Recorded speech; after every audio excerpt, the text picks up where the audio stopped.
Back, everybody. You know, on this edition of Backstage with Bob Lee, I had the pleasure of interviewing hip-hop legend Big Daddy Kane. Now, you know, we go way back. You know, Marley Marl got him started out there. He wrote a lot of songs for Biz Markie. Check this out. This is part one.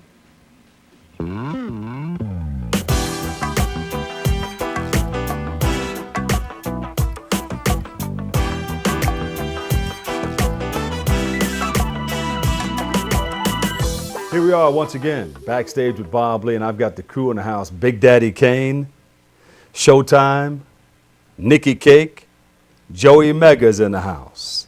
And they got a brand new joint out. They're going to be doing some wonderful things together. But first of all, before we get into it, I want to talk to my man, Big Daddy Kane. You know, give us a overview, or, you know, let's talk about how you got into this, because you didn't just happen into it. You saw some people doing it, and then you wanted to get, you're from Brooklyn. Absolutely, Bed-Stuy, Brooklyn. And what happened from there? Well, back in like the early 80s, I became friends with Biz Markie. And once we met, you know, we started rolling together, doing shows for like Mike and Dave out in Harlem, Bronx, yeah, Long Island. And eventually he established a deal with Cold Chillin' Records, Fly Times, The Magic and all them, Marley Marl. And when he got on, he brought me in. And I came in, you know, writing for him and Roxanne Shante, and eventually landed myself a deal. Because Fly Ty was kind of tough in the beginning, right? Oh yeah, you know, Ty was like, you know, he was, well, you know, you're not officially Juice Crew yet. You know, you're not Juice Crew just yet. Yeah. So then you're not only a rapper, but you started writing first. Yeah, I was, you know, I mean, I was, you know, originally, you know, a rapper, but when I first got with, you know, Juice Crew and Cold Chillin', I came in as a writer first, doing stuff for Biz and for Shante. And then you guys just started touring? Oh yeah, I mean, you know, it was like beautiful, like, you know, because at that point in time, I didn't have a song, so I was just really doing a cameo appearance in the middle of Biz set, you know, like telling some comedic rhymes on stage, and you know, watching him do his thing, and Shan, Shante, Coogee rapping Polo, you know, it was nice. And some of the things you wrote for Biz? I wrote Vapors, Nobody Beats the Biz, Pickin' Boogers, a lot of stuff on that first album, Albee Square Mall, I can't remember all. Yeah. And then, you know, things started happening. Yeah. What's one of your most memorable stories that's kind of funny, too? I guess one of my most memorable stories back then with those dudes, because anybody that knows Biz know that, like, you know, like just having a conversation where everything he say is the truth is one of the most difficult things. Yeah. You know, Biz got it. You know, he has a big imagination. And I remember, this is back in the beeper days before cell phones. Right. And I remember his beeper going off. We in a limo with a bunch of girls. And he looking at the beeper, talking about Luther Vandross. He want me to beatbox for him at the garden.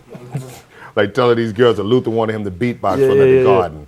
Like, I'm just sitting there like, wow. They didn't catch the vapors yet, though. The girls? No, they obviously caught the vapors and they believe that. If they believe that Luther wanted Biz to beatbox for him, yeah. It was over. Sold. Yeah. So, we'll get back into your beginnings and everything, but after 15 years, you came up with a new project. Yeah.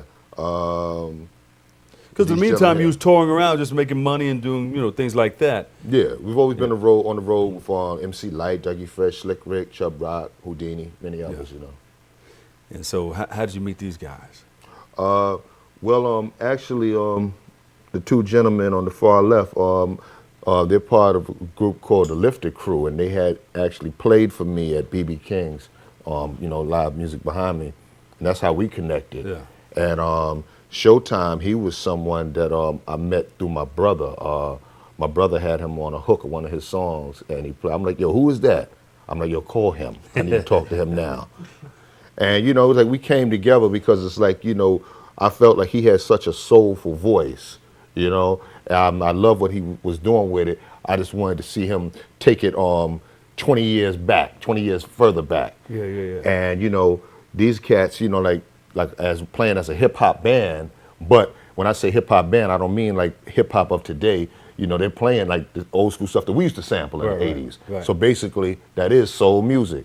So I saw the marriage where it could really work real good, and we came together collectively, man, and it's been beautiful. And that's what it takes. It takes a good chemistry to make things work.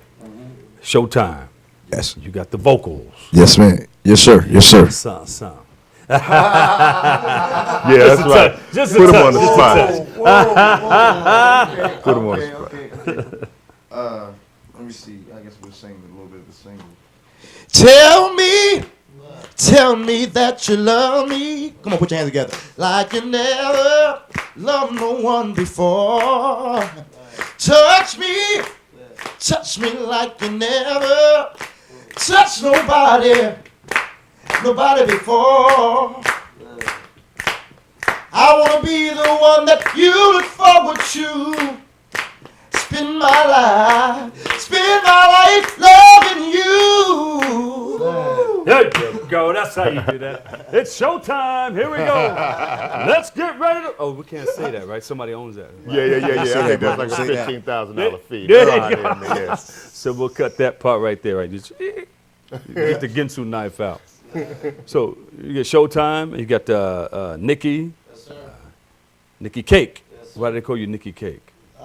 That name was dubbed to me by a friend of mine when we were playing in China at the Venetian Hotel about 4 or 5 years ago. That's actually where I met Joel. But yeah, that just kind of came. And Joey? Yes, sir. Joey Mega. Yes, sir. Up in the place to be. What do you play? I play trumpet. Yes, sir. Been playing trumpet for about. Let me hear a little 18 bit. I'm years. only kidding. Oh, I got it. And then how'd you guys come up with the name Last Supper?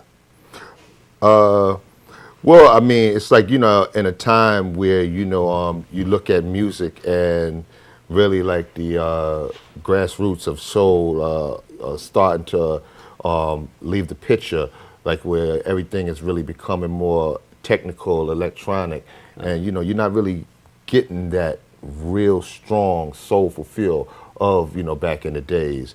So it's like what we did, merging vintage R&B, vintage soul with vintage hip hop, because the music and everything sounds like 60s, early 70s. Sam music. Cookish or something? Yeah, it's got the Motown feel, the Stax Records feel, and you even flirting a little with the James Brown feel, All right. And, hip hop, I'm doing basically what I used to do in the 80s. Right. So merging the two together is just such a soulful sound where it's like we're saying, like, like at a time like this, if you're really looking for some real soul, you're looking for some real vintage hip hop, then dig in, eat up, because this just may be the last supper.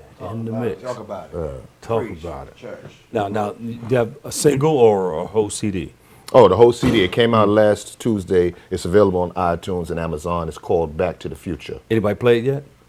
What you mean? Anybody play it on radio or anything? All I don't know. right, hold it right there. Can we be the first ones to play this? Absolutely. Because we want to take it back. See how things come full circle? I think I was the first to play one of your records with. No, you played my very first record. I mean, I was just up at BLS with Fly Tie, hanging one day, really, and I just had the 12-inch in my hand, and you asked me about it, and you gave it a little listen, and you was like, I like this. I'm gonna play it on the air. You're like, you mind? I'm like, hell no. Yeah,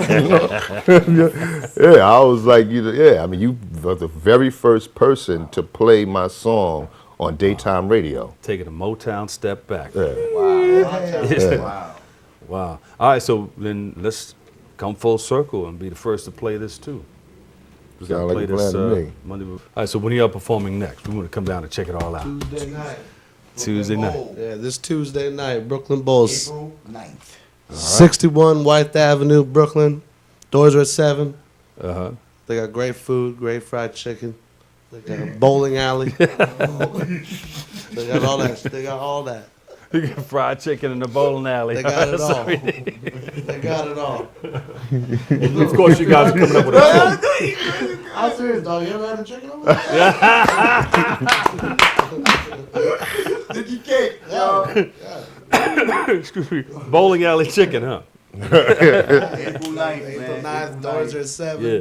And you guys are coming up with a tour, right? This is probably Yeah, just the we're first of- looking at starting the tour in July. Yeah.